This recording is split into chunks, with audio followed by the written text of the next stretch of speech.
ang alamat ng kawayan. Nakita ni Bambo ang kanyang mga magulang na pilit kumakapit sa isang gumuhong poste habang tinatangay ng malakas na agos. Walang pag-aalinlangan, lumusong si Bambo sa gitna ng delubyo.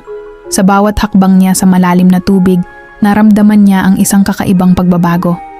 Ang kanyang mga paa ay tila bumaon ng malalim sa lupa, naging mga ugat na kumapit sa bawat bato at putik.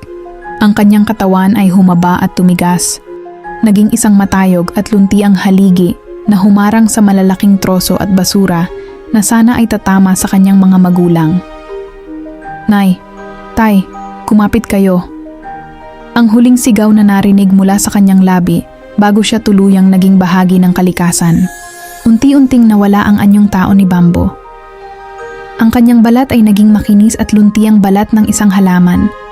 At ang kanyang mga bisig ay naging mga sanga na may maliliit na dahon na sumasayaw sa hangin. Nang tumila ang ulan at sumikat ang araw, wala na si Bambo. Ngunit sa lugar kung saan siya huling nakitang nakatayo, sumibol ang isang kumpol ng matatayog na halaman. Matigas ang loob, ngunit marunong yumuko sa hangin. Ito ang unang kawayan. Hanggang sa kasalukuyan, kapag umiihip ang hangin, maririnig ang mahinang kaluskos ng mga dahon ng kawayan. Para sa marami, ingay lamang ito. Ngunit para sa mga nakakaalam ng kwento, ito ang bulong ni Bambo sa kanyang mga magulang.